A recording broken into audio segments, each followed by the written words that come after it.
Last class में हम लोगों ने कॉलिजन्स के बारे में पढ़े थे, तो आइए उसी को कंटिन्यू करता हूँ।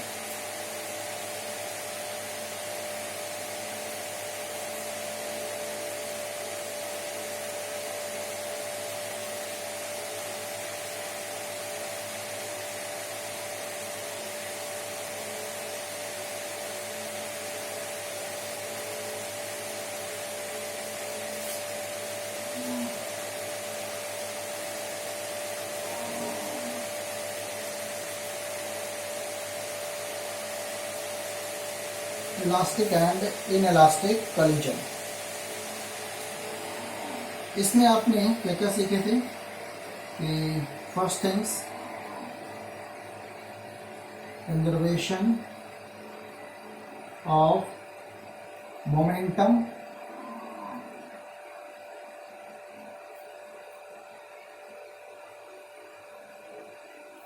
दूसरा point conservation of kinetic energy, ठीक है ना। Third, coefficient of substitution E is equal to 1, और E होगा क्या, E is equal to V2 minus V1 upon U1 minus U2, ठीक है। और फिर आपने इसमें डेरिवेशन किए थे V1 और V2 के लिए कि V1 V2 कैसे फाइंड करें, ठीक है। तो कुछ ऐसा था। नंबर 4,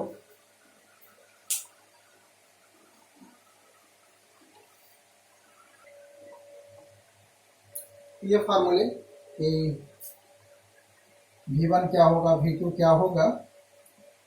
लास्ट क्लास में हमने V1 को ड्राइव भी करके बताया था, तो सिमिलरली V2 भी कुछ ऐसा ही आ जाता है कि 2m1u1 plus m2 minus m1, ये 2 है m2, ठीक है। दिस ऑल्सो 2, ठीक है। तो ये फार्मूले ड्राइव करके आ जाते थे। इन इलास्टिक कोलिजन में क्या क्या चीज़ ध्यान रखना है, यहाँ भी कंजर्वेशन ऑफ मोमेंटम अप्लाई होगा।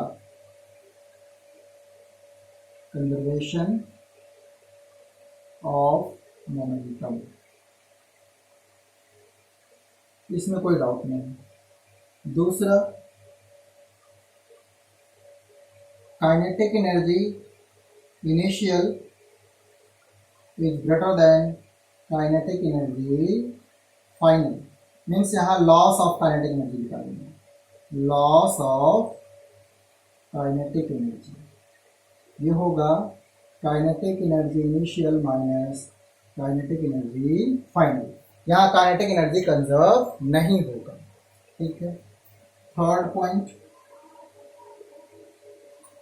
ये जो E होगा वो लेस देन 1 होगा।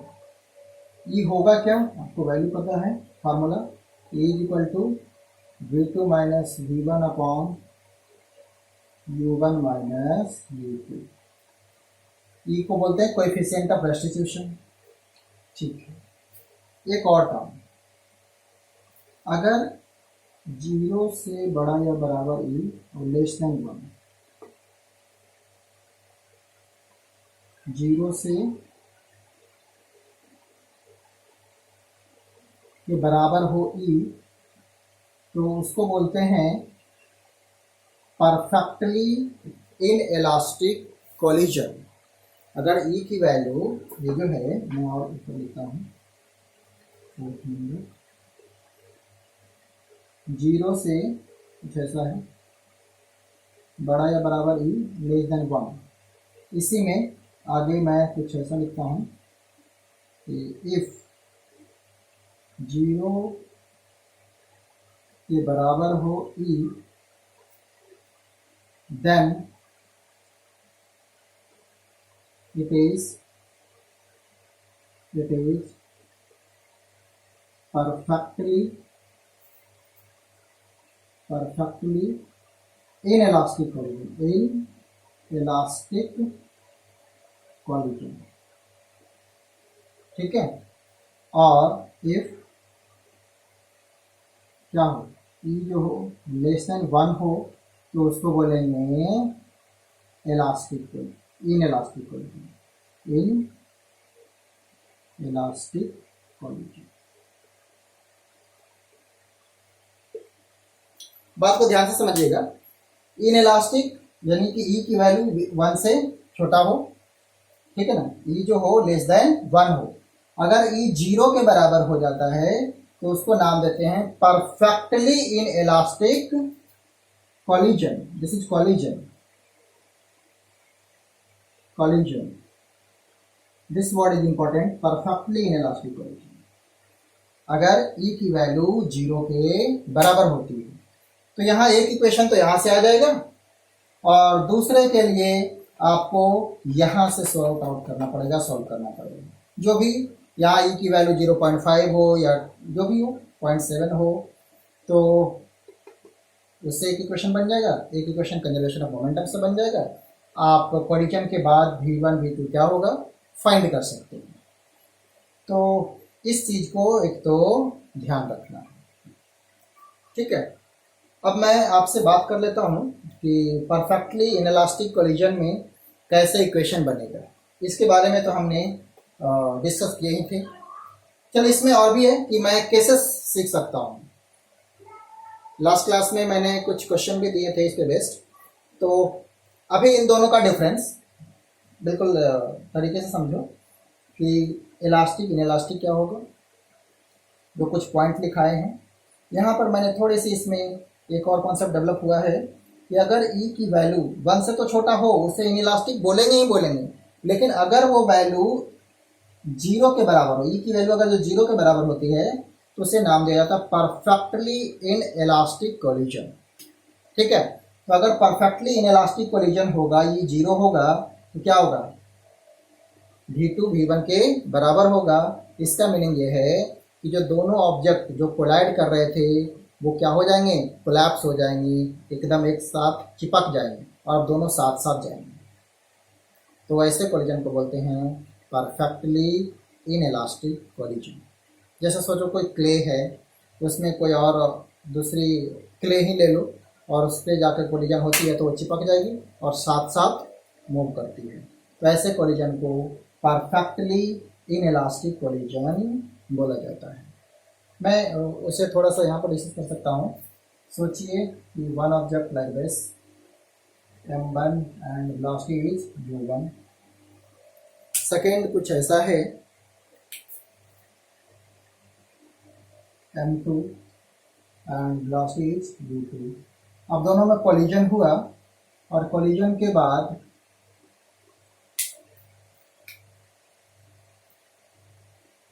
ये दोनों इस तरह से कोलैप्स हो गए, ऐसे बनेंगे।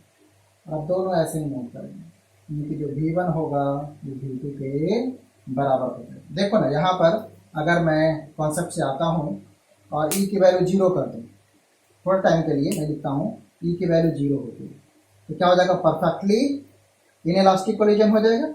और वैसे केसेस में 0 हो जाएगा, मीन्स यहाँ से सोल्व होकर आएगा कि V1 is equal to V2। इसका मीनिंग ये है कि M1 और M2 दोनों एक साथ हो गए, ठीक है, और साथ साथ मूव करने लगे, दोनों चिपक गया एक दूसरे में। और अब जब दोनों चिपक गया तो जो M1 की वेलोसिटी हो गई M2 की वेलोसिटी होगी, ठीक है। तो यहाँ ये कॉन्सेप्ट है। और परफेक्टली इनइलास्टिक में वैसा ही होता है कि दोनों ऑब्जेक्ट कोलिजन के बाद क्या हो जाते हैं, कोलैप्स हो जाते हैं, चिपक जाते हैं, ठीक है।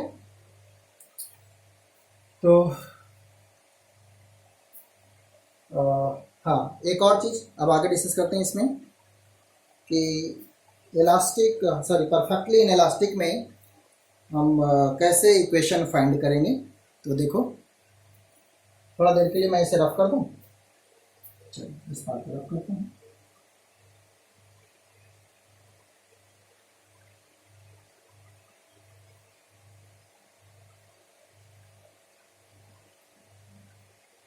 देखिए इक्वेशन भी बना लेते हैं, कर लेते हैं कि इक्वेशन है M1 और इसकी नीचे वेलोसिटी है V1 and this is of M2 और इसकी वेलोसिटी है u2। कोलिजन हुआ दोनों में, कोलिजन हुआ m1 and this is of m2। Collision के बाद, ठीक है, जब कोलिजन हुआ तो कोलिजन के बाद देखो क्या होगा वो देखते हैं। हमें ये पता है कि जो E की वैल्यू होती है वो क्या ही होती है, 0 होती है परफेक्टली इनइलास्टिक कोलिजन में। तो यहीं से पहले लिखो कि E इज इक्वल टू हो जाएगा कि V2 minus V1 upon U1 minus U2। E is equal to 0। तो वैसे सिचुएशन में V2 minus V1 is equal to 0, V2 is equal to V1 होगा। अब कंजर्वेशन ऑफ मोमेंटम अप्लाई करो, ज़्यादा समझ आएगा। कंजर्वेशन ऑफ मोमेंटम लगाएंगे तो क्या है लिखूंगा कि m1 u1 plus m2 u2 is equal to m1 v1 plus m2 v2। हाँ या ना, ऐसा लिखेंगे। और अगर आप ऐसा लिखते हैं तो दूसरे ही लाइन में नो डाउट आप लिखोगे कि m1 u1 plus m2 u2 is equal to, क्योंकि v1 और v2 बराबर है तो इसको एक नाम दे देता हूँ, v1 equal to v2 is equal to v common. तो m1 प्लस m2 और यहाँ आ जाएगा v कॉमन। तो यहाँ से v कॉमन हो जाएगा m1 u1 plus m2 u2 upon m1 plus m2। ठीक है, ऐसा समझे। ये हो जाएगा कॉमन वेलोसिटी, यानी कि परफेक्टली इनइलास्टिक कोलिजन में ये दोनों चिपक जाते हैं और अब एक साथ चलेंगे। ठीक है, आपको इस केस में लॉस ऑफ काइनेटिक एनर्जी निकालना हो कोई बड़ी बात नहीं है, इनिशियल काइनेटिक एनर्जी निकालो। इनिशियल काइनेटिक एनर्जी करने का मीनिंग है कि कोलिजन के पहले sum of kinetic energy of each particle, यहाँ 2 पार्टिकल है, 2 ऑब्जेक्ट है, तो kinetic energy of 1 plus kinetic energy of 2, sum of this become initial kinetic energy. और आफ्टर कोलिजन अब ये दोनों एक बन गए हैं तो m1 प्लस m2 हो जाएगा मास, और फाइनल वेलोसिटी हो जाएगी v कॉमन। इसका स्क्वायर करके आप वही हाफ एम बी स्क्वायर जो फार्मूला है उससे फाइनल काइनेटिक एनर्जी निकाल सकते हैं। तो loss of kinetic energy initial minus final. ठीक है, तो जब जरूरत पड़ेगी तो आप उसे फाइंड आउट कर सकते हैं, ये कोई मुश्किल केस नहीं है। चलिए, तो हमने इनइलास्टिक कोलिजन के बारे में क्या क्या सीखा कि अगर E की वैल्यू 0 से बड़ा और 1 से छोटा होगा तो कैसे सोल्व करेंगे। ठीक है, और उसका भी एक एग्जांपल ले लें। एक तो मैंने ले लिया कि जब 0 होगा तो इक्वेशन कैसा बनेगा।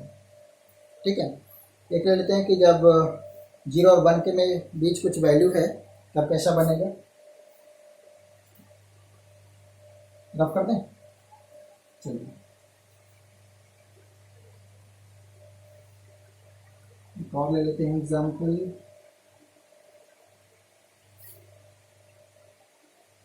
इनइलास्टिक कोलिजन हो रहा है, इसका मतलब जाहिर सी बात है E की वैल्यू 1 से छोटा होगी। चलो E की वैल्यू मैंने लिखा कि 0.5 है, तो वैसे सिचुएशन में देखो मैं फिगर बना लेता हूँ। And this is U1 and M2 and for this it is U2। Collision हुआ, M1 ये M2 है। कोलिजन के बाद V1 और ये V2 जो भी है, इसका मास M1 इसका M2 है। तो एक तो इक्वेशन बन जाएगा, कंजर्वेशन ऑफ मोमेंटम अप्लाई करेंगे तो M1 U1 plus M2 U2 is equal to M1 V1 plus M2 V2, पहला इक्वेशन। दूसरा इक्वेशन क्या बनेगा, तो देखो दूसरा इक्वेशन बनेगा कि E is equal to V2 minus V1 upon U1 minus U2, और बोले तो E की वैल्यू 0.5 is equal to V2 minus V1 upon U1 minus U2। यही हाफ कर दो, इसको लिखना चाहो तो, है ना, 0.5 को क्या लिख सकते हैं, हाफ। हाफ लिखोगे तो 2 into V2 minus V1 is equal to U1 minus U2। देखो दो इक्वेशन हो गया, और दो अननोन भी है, V1 V2 की वैल्यू निकालनी थी, और मास आपको गिवन होगा जो भी हो। तो इस तरह से आपको दो इक्वेशन हो गया, दो अननोन हो गए, और फाइंड कर सकते हैं। लॉस ऑफ काइनेटिक एनर्जी निकालना होगा, वही स्टोरी, कोलिजन के पहले टोटल काइनेटिक एनर्जी, कोलिजन के बाद टोटल काइनेटिक एनर्जी, और दोनों का डिफरेंस निकालना है ना। इनिशियल वाला ज़्यादा होगा क्योंकि लॉस होगा यहाँ पे, तो फाइनल वाला कम होगा, तो initial minus final, loss of kinetic energy आ जाएगा। ठीक है, तो ये इतना आसान है, ज़्यादा डिफिकल्ट नहीं है।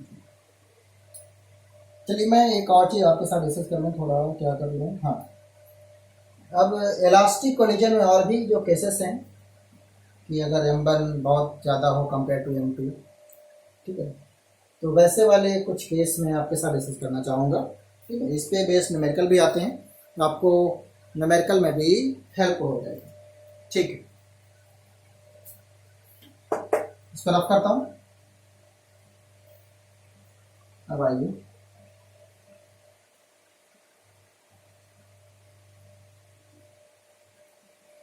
मैं इसका केस डिस्कस कर रहा हूँ। इसमें मैं फॉर्मूला लिख देता हूँ पहले कि V1 क्या है, यहीं से आपके साथ डिस्कस करना है। V1 इज इक्वल टू क्या लिखा था, 2m2u2 plus M1 minus M2 और U1 upon M1 plus M2। दूसरा है कि V2 is equal to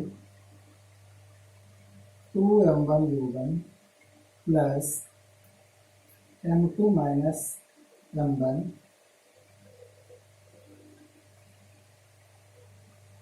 U2 upon M1 plus M2।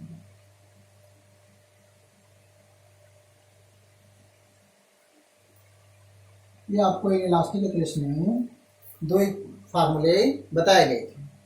ठीक है, तो आइए मैं इस पे कुछ सिचुएशन आपको बताता हूँ, फिर क्वेश्चन की तरफ चलेंगे, एक एक करके डिस्कस करेंगे।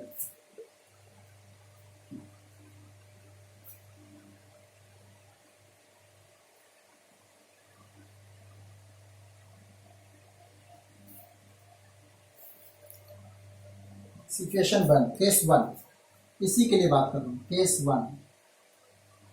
1 फर्स्ट केस में ले रहा हूँ, M1 is very very larger than M2 and U2 is equal to 0। सोचो कि एक ट्रक है, दूसरा साइकिल है।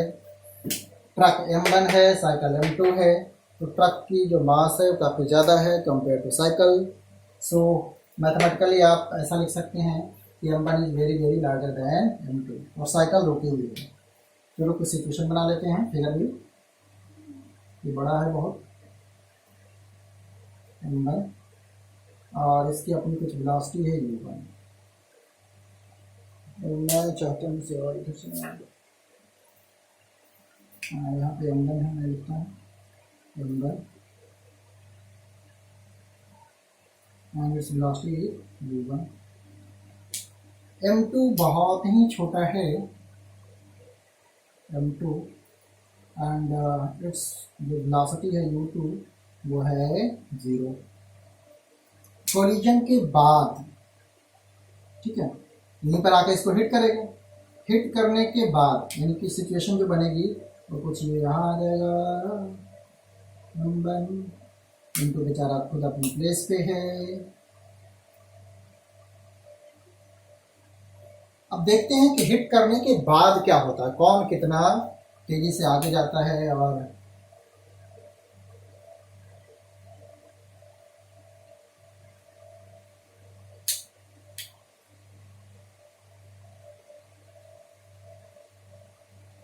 ये कोलिजन के बाद की सिचुएशन है, ठीक है। तो आइए डिस्कस करते हैं इसे। फार्मूला लिखो डायरेक्ट कि कोलिजन के बाद V1 क्या होगा। अब आपके पास फार्मूला अवेलेबल है V1, हाँ कंडीशन के साथ लिखना है। M1 is very very larger than M2। पहले तो लिखता हूं कि 2M2 U2 बोले तो व्हाट 0 लिख दो 0 plus M1 minus M2 into U1 upon M1 plus M2। यहाँ देखो मैं आपको ये हिंट करूंगा, इफ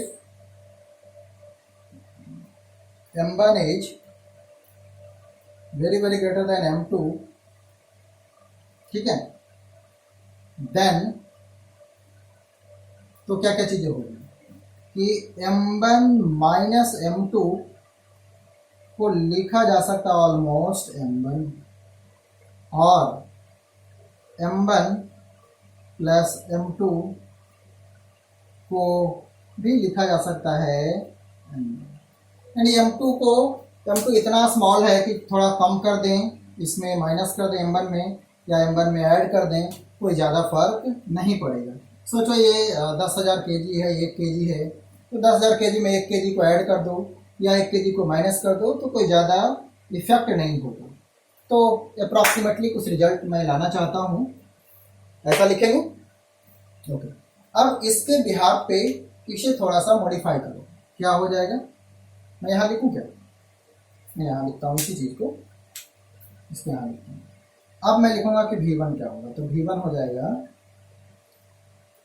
0 प्लस, अब मैं सिर्फ और सिर्फ क्या लिखूँगा M1 लिख दूँ, और V1 जो है अपॉन M1 प्लस M2 को भी लगभग M1 ही लिख दें। तो जब सॉल्व करेंगे तो M1 से ये कैंसिल हो जाएगा, यानी कि जो V1 होगा वो V2 के बराबर होगा, सॉरी V2 ना U1। इसका मीनिंग ये हो गया कि हैवी ऑब्जेक्ट की जो इनिशियल वेलोसिटी होगी कोलिजन के बाद भी ऑलमोस्ट वही वेलोसिटी होगी, एग्जैक्टली तो नहीं बोले बट ऑलमोस्ट वही वेलोसिटी होगी, ठीक है, ऑलमोस्ट वही वेलोसिटी होगी, ठीक है ना। देखो यहाँ जो रिजल्ट आएगा ये M1 माइनस M2 यानी कि M1 से थोड़ा सा है ना कम हो जाएगा, और यहाँ जो रिजल्ट होगा इससे थोड़ा बड़ा हो जाएगा। तो ओवरऑल जो रिजल्ट आने चाहिए यानी कि जो V1 होगा U1 से थोड़ा कम होगा, ऑलमोस्ट हम इसे बराबर ही लिख रहे हैं, ठीक है। चलिए ये तो V1 के बारे में हो गया। अब जो पहले से रुका हुआ था स्मॉल ऑब्जेक्ट, उसकी वेलोसिटी क्या होगी जरा उस पर भी देखें। चलिए V2 के बारे में सोचते हैं, यहीं पे लिखूं, यहीं पे सोचते हैं V2 के बारे में। V2 क्या लिखूं, तो V2 के लिए 2M1 U1 प्लस U2 0 है तो ये पार्ट तो 0 हो गया, और अभी मैंने बताया कि इन दोनों को सम करोगे तो ऑलमोस्ट U1 के बराबर है, M1 के बराबर होगा, लिख दो। हालांकि थोड़ा सा ज़्यादा होगा बट मैं ऑलमोस्ट उतना ही लिख रहा हूँ। तो M1 से M1 कैंसिल हो जाएंगे, क्या ही बचेगा 2U1, थोड़ा सा कम दुगना से, यानी कि जो V2 होगी वो ऑलमोस्ट इनिशियल के दुगने के बराबर होगी। यानी साइकिल रुका होगा और ट्रक सोचो 60 की स्पीड में आ रहा था, उसको धक्का मारा तो साइकिल 120 की स्पीड में आगे जाएगी इनिशियली, ठीक है। बाद में क्या होगा डजंट मैटर, बट कुछ ऐसा होगा इनिशियल सिचुएशन, ठीक है।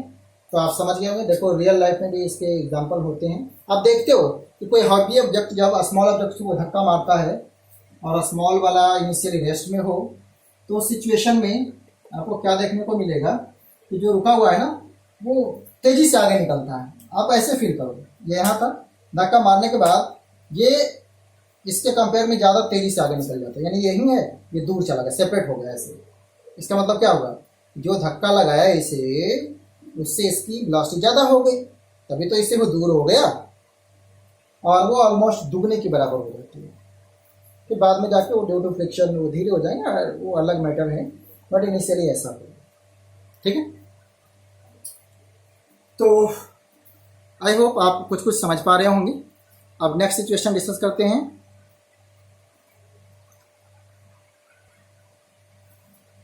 इसका एक स्क्रीनशॉट ले लो, मैं इसको रफ करता हूँ।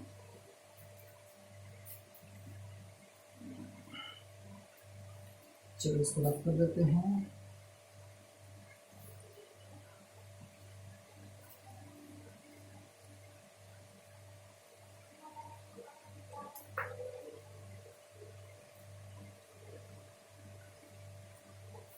इस सिचुएशन का क्या रिजल्ट बना कि जो V2 होगा या बोले कि जो V1 होगा वो ऑलमोस्ट U1 के बराबर होगा, और जो V2 होगा वो 2U2 के बराबर होगा, है ना। इस सिचुएशन का ये रिजल्ट होगा। दूसरा case, case 2।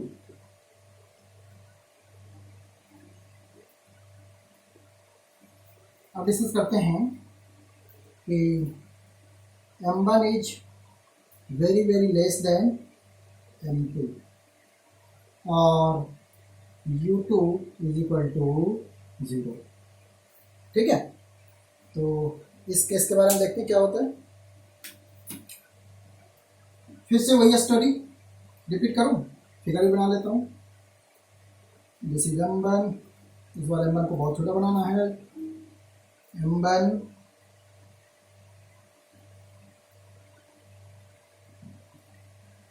and this is U1। और दूसरी बात, M2 it is very large and initially it is in rest। ठीक है, चलो मैं नहीं रेस्ट में है, मैं एरो भी नहीं दिखाता हूँ। ओके, कोलिजन होगा। कोलिजन के बाद क्या सिचुएशन होगी, तो कोलिजन के बाद क्या सिचुएशन होगा देखते हैं। तो इसके लिए मैं चाहूँगा कि पहले मैथमेटिकल ऑपरेशन देख लेते हैं, फिर फिगर बनाएंगे। क्लियर, आइए।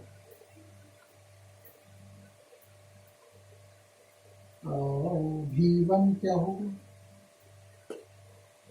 2M2 U2। U2 क्या है, 0 है, तो 2M2 में डायरेक्ट लिखता हूँ। U2 0 है तो यहाँ 0 हो गया, plus M1 minus M2 into U1 upon M1 plus M2। अब यहाँ से देखो कुछ चीज़ें हमें यूज करना है। M1 is very very less than M2। M1 is very very less than M2, तो क्या सीन होगा कि M1 माइनस M2 ऑलमोस्ट कितना होगा, तो माइनस M2 होगा, है ना। और जो M1 प्लस M2 होगा वो ऑलमोस्ट M2 होगा। क्यों, ऐसा क्यों, तो आंसर है लिखेंगे since M1 is very very less than M2, इसलिए ऐसा होगा। ठीक है, अब इसके बिहाफ पे आप यहाँ आंसर लिखो क्या, तो minus M2 U1 upon M1 sorry M2 cancel, almost ये माइनस U1 के बराबर होगा। मैं कुछ ऐसा लिखूंगा कि V1 वो ऑलमोस्ट U1 के माइनस U1 के बराबर है। बोले तो आप समझ आ गया होगा कि चलिए एक और लिख ही लेता हूँ, फिर फाइनल में इसका फिगर बना लूंगा। यानी कि ये इससे टकराएगी तो ये क्लियर हो गया, ये वापिस आ जाएगी। जैसे दीवार है और उस पर बॉल फेंकते हैं तो दीवार का मास काफ़ी ज़्यादा है, बॉल का मास काफ़ी कम है, तो उस केसेस में बॉल वापिस आ जाती है। यानी कि जो U1 है, अगर U1 टुवर्ड्स क्या लिखा टुवर्ड्स राइट है तो V1 लेफ्ट हो जाएगा, अपोजिट है नहीं, ऐसा बना लो ना तो आपको क्लियरिटी आ जाएगी। ये तो था M2, ये था M1, इधर से गया U1, यहाँ से उतराने के बाद वापस आ गया, ये हो गया V1, हो गया ना अपोजिट। क्या लिखूंगा तो V1 equal to U1, sign तो अपोजिट हो गए हैं, मैग्नीट्यूड में थोड़ा फर्क होंगे, ऑलमोस्ट इक्वल यहाँ लिख रहा हूँ। क्लियर? तो अब मैं दूसरा वाला केस डिस्कस करता हूँ V2 के लिए। V2 क्या होगा अब बताइए मुझे, मैं डायरेक्ट लिखूंगा इस बार प्लीज। U2 होगा 0, ये तो पार्ट 0 हो गया, बचा ये वाला पार्ट, क्या लिखूंगा 2M1 U1 upon M1 plus M2।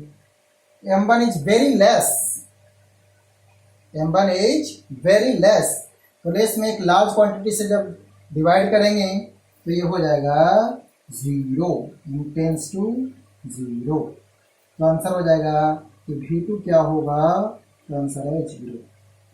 क्या दीवार मूव करता है? नहीं करता, बिल्कुल नहीं करता, थोड़ी बहुत वाइब्रेट करती होगी, लेकिन बहुत ही स्मॉल, नहीं लगभग 0 के बराबर।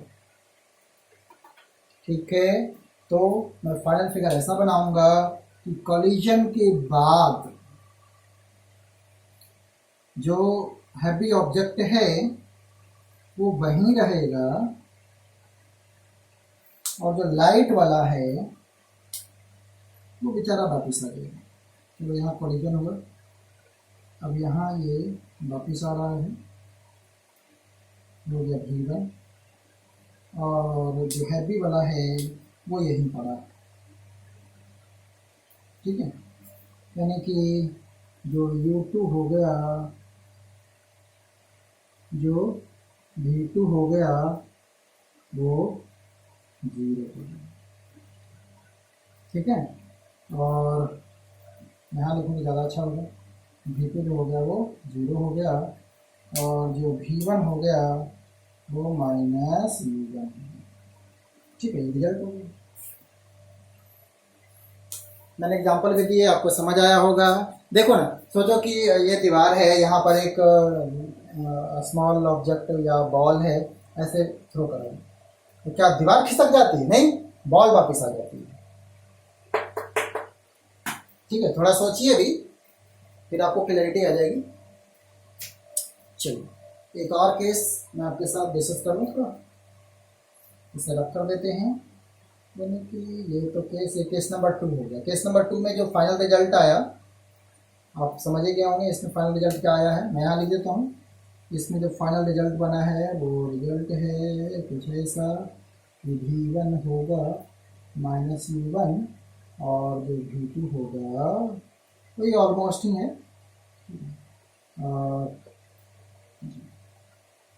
ठीक है, तो आई होप ये कॉन्सेप्ट भी आपको क्लियर हो गया।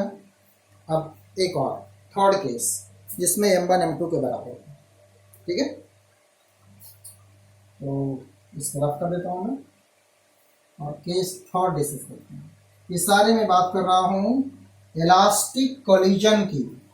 ठीक है, क्योंकि ये फार्मूला इसी में तो था, one dimensional elastic collision.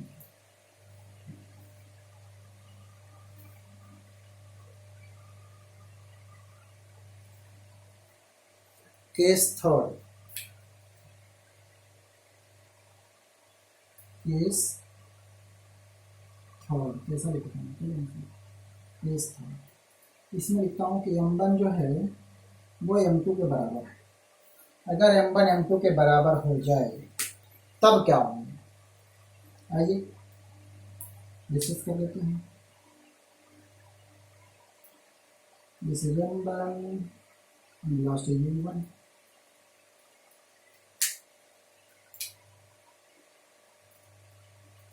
M2 और लास्ट इज U2। ठीक है, कॉलिजन हुआ, यहाँ पे हुआ तो यहाँ पे हुआ।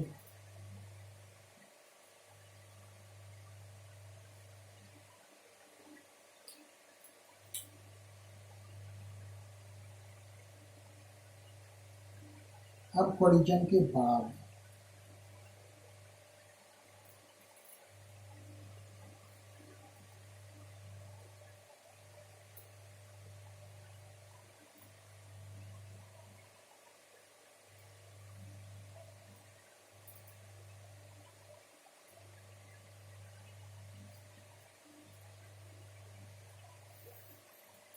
आइए लिखते हैं V1, आप ही मुझे बताइए V1 M1, यहाँ केस क्या है कि M1 M2 के बराबर है, तो let M1 equal to M2 is equal to M। तो फार्मूले में जो V1 होगा वो हो जाएगा 2MU2 plus 0 upon 2M, cancel बोले तो U2 के बराबर, मीन्स जो V1 होगा वो U2 के बराबर है। ठीक है, अब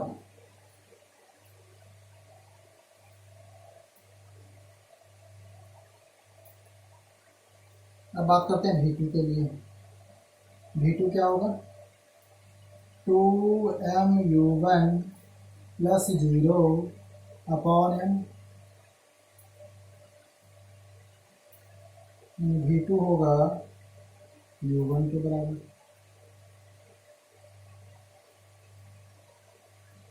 क्लियर? तो आप समझ गए होंगे कि ये एक्सचेंज हो रहा है। अगर दोनों का मास बराबर होगा तो वेलोसिटी एक्सचेंज हो जाएगा। देखो, जो पहले M1 की वेलोसिटी थी U1 थी, अब U1 M2 की वेलोसिटी फाइनल वेलोसिटी बन गई। जो M2 की इनिशियल वेलोसिटी थी M1 की फाइनल वेलोसिटी बन गई है।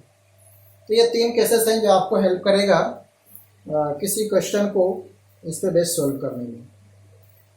न्यूमेरिकल आ सकता है कि दोनों का मास इक्वल है। अब फाइनल रिजल्ट बताइए कि V1 क्या होगा, V2 क्या होगा, जबकि U1 U2 आपको गिवन होगा। ऑब्जेक्टिव सॉल्व करने में अगर आपको ऑलमोस्ट ये फार्मूला याद है तो और भी अच्छी बात है, नहीं याद है तो ये तरीके, अगर ये बेसिक वाला फार्मूला याद है तो ड्राइव कर लेना। ठीक है, कैसे ड्राइव करेंगे आपको मैंने सिचुएशन बता दी।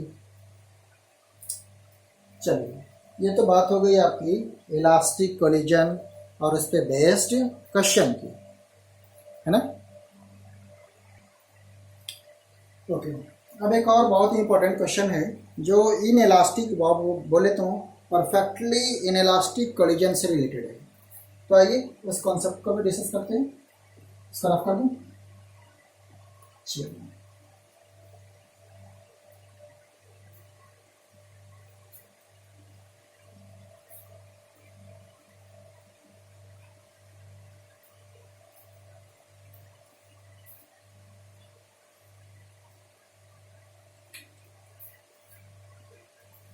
एक क्वेश्चन डिस्कस कर लेता हूँ। क्वेश्चन है कुछ ऐसा,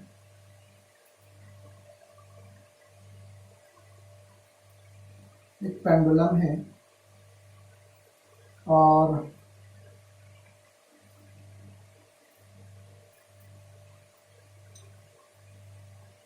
एक बुलेट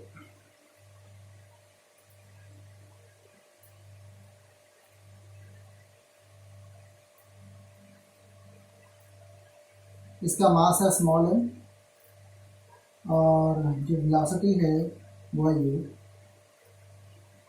ठीक है, इसमें आके हिट करती है और इम्बेड हो जाती है, इसके अंदर घुस जाती है ना। हिट करने के बाद कुछ ऐसा हो जाता है। मैं दूसरा बना लूँ क्या? चलिए इसी से मैं कलर चेंज कर लेता हूँ। ये बुलेट आके इसमें इम्बेड हो गई, इसका मास है m करता है। ऐसा होने से ये पेंडुलम की सिचुएशन ऐसी हो जाती है।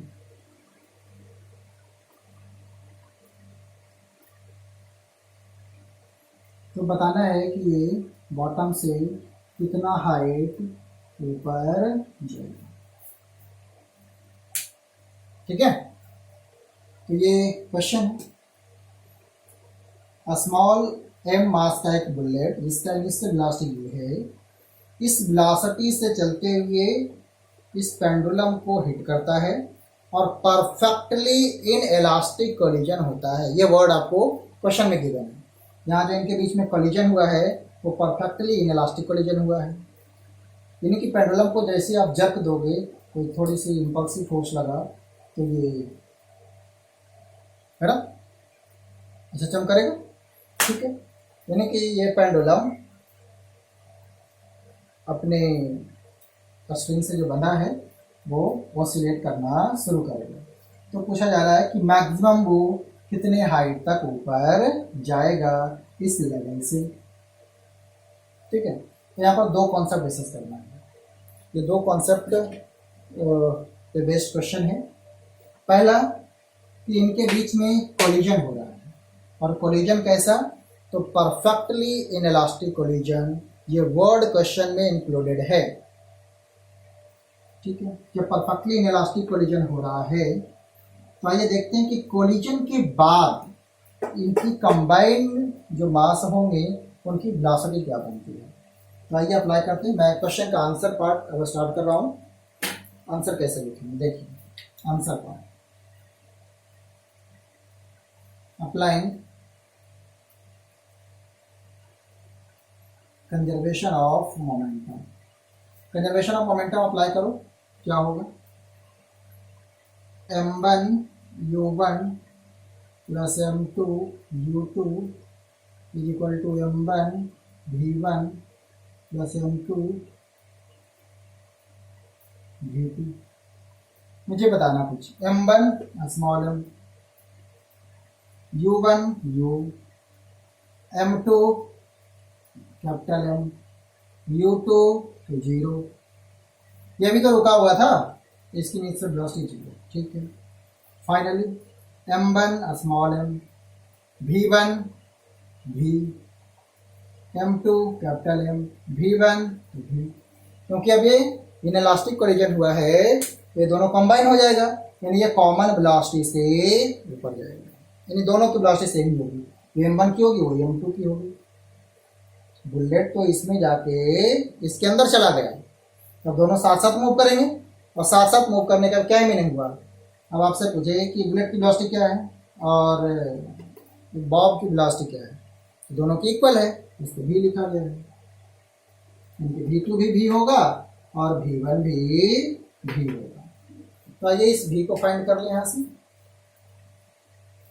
तो दूसरी लाइन में लिखूंगा कि mu upon m plus m is equal to v।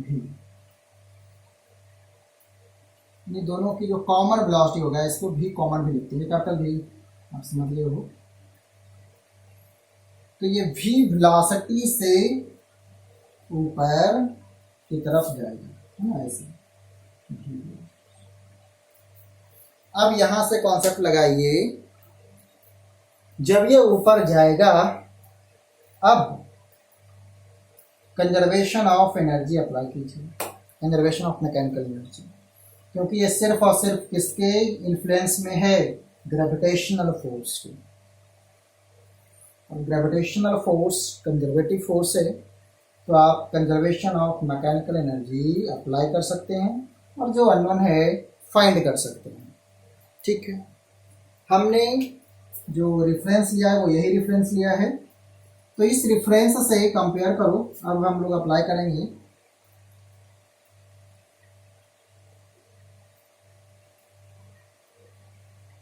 Applying conservation of mechanical energy initial is equal to mechanical energy final. Mechanical energy initial बोले तो potential energy plus kinetic energy, clear.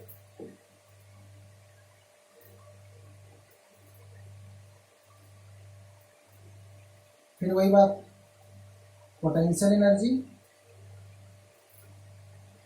Kinetic energy. Potential energy initial, तो मैंने बोला कि यहीं से मैं height assume कर रहा हूँ, ये मेरा रेफरेंस है। तो अब इसकी हाइट कितनी, 0 है, तो 0। काइनेटिक एनर्जी हाफ m बोले तो m प्लस m, v बोले तो v कॉमन आया है उसका स्क्वायर। फाइनली जाके स्टॉप हो जाएगा, ये तो मैक्सिमम हाइट होगी। तो potential energy m plus m into g into h. Kinetic energy 0, क्योंकि ये तो रुक जाएगी, फाइनली जाके तो रुक ही जाएगी ना, फिर नीचे आना शुरू करेगा। तो फाइनल इसका काइनेटिक एनर्जी 0 हो गया है, ऐसा फार्मूला बन गया। अब आ जाओ सोल्व करो और h की वैल्यू बताओ क्या होगा। h बताओ, h हो जाएगा कितना, m plus m into v square upon 2 into m plus m into g. तो कोई बात नहीं, ये तो ये कैंसिल हो जाएंगे, m प्लस m। तो h जो आएगा we square by 2g। v क्या होगा इस बार वो आपको पता है, मीन्स जो फाइनल रिजल्ट है मैं ऐसा लिखता हूँ कि h is equal to v बोले तो m u by m plus m का होल स्क्वायर, ठीक है, अपॉन 2g, ये फाइनल हो गया। तो ऐसा फॉर्मूला बन जाएगा, ठीक है। न्यूमेरिकल डाटा गिवन होगा तो आप पुट कर देंगे, आंसर आ जाएगा, ठीक है। तो आई होप आप ये क्वेश्चन भी समझे होंगे, ये पेपर में भी आ सकता है, तो ये इम्पोर्टेंट क्वेश्चन में काउंट होगा, ये जिसे आप इम्पोर्टेंट में काउंट करें, ठीक है, ओके। तो कोलिजन से रिलेटेड हमने ये सारी चीज़ें जो डिस्कस किए हैं, प्लीज़ आप अपने नोट्स में क्लियरली लिखो और जो असाइनमेंट देंगे उसे भी कंप्लीट करो, ठीक है। अब आगे देखते हैं।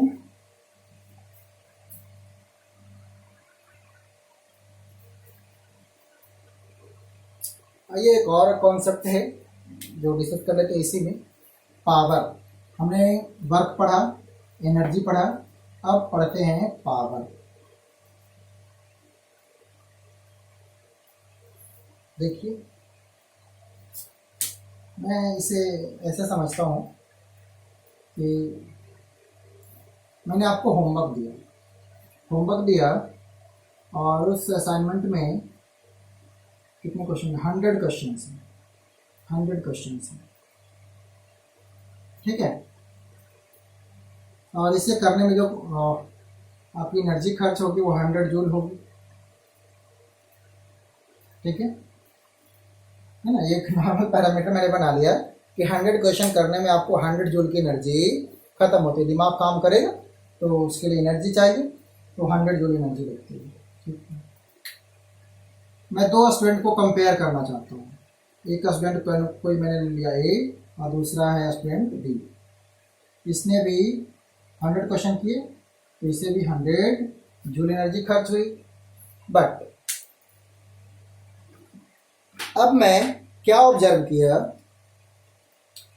कि ए ने जो 100 क्वेश्चन किए हैं इसने टाइम लगाया 1 आवर,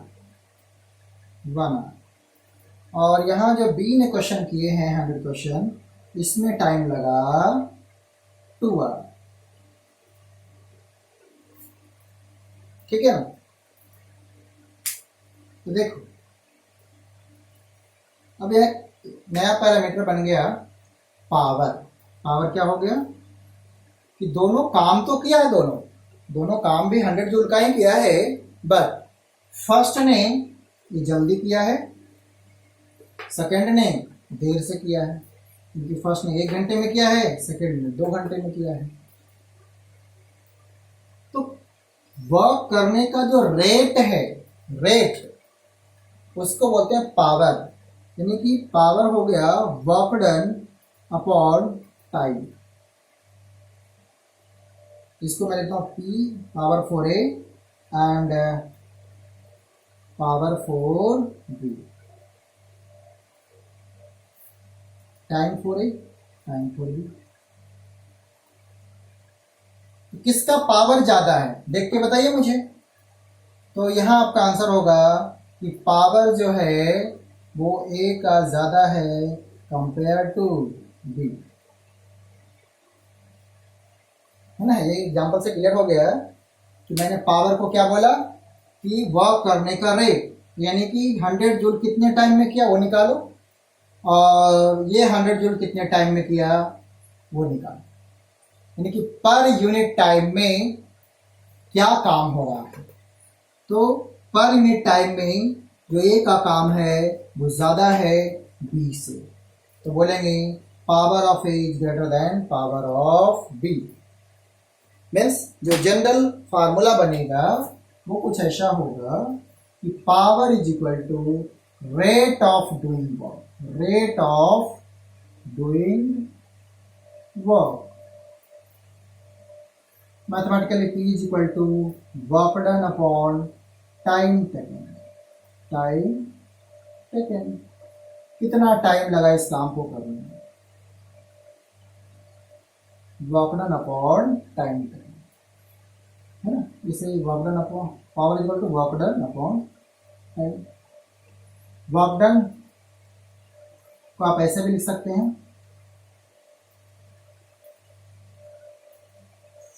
बताओ।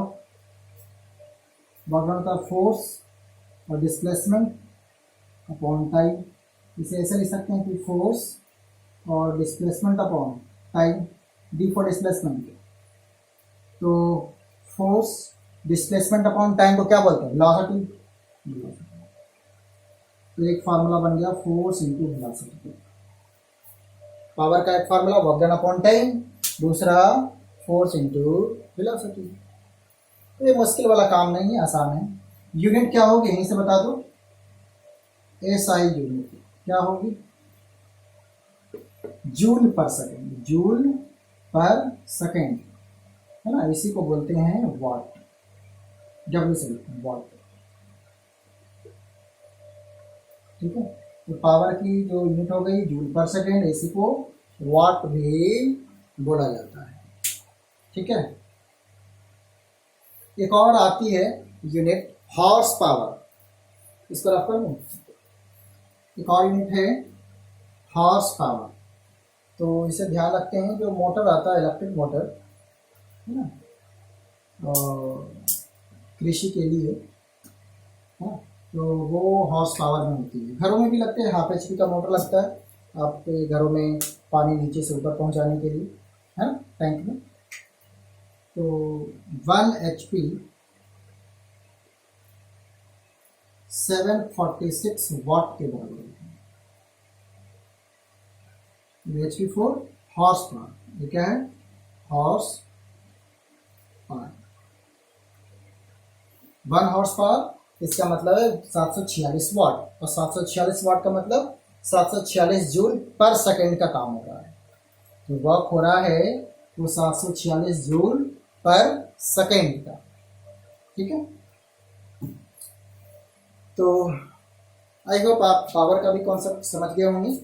पावर क्या होगा, रेट ऑफ डूइंग वर्क, और कुछ फार्मूले हो गए। सिंपली आपको वर्क डन और कितने टाइम में वर्क डन हुआ गिवन हो, आप पावर बता सकते हैं। आपको फोर्स और वेलोसिटी गिवन हो तो पावर बता सकते हैं। और एक और चीज़, 1 HP 746 वाट के बराबर होता है। ये डाटा तो आपको याद रखना। चलिए, इस पे आपको कुछ क्वेश्चन भी कराऊंगा। वर्कशीट में क्वेश्चन है, उसे आप सॉल्व करेंगे, जिसके बेस पे भी है। चलिए ठीक है, अभी इतना ही।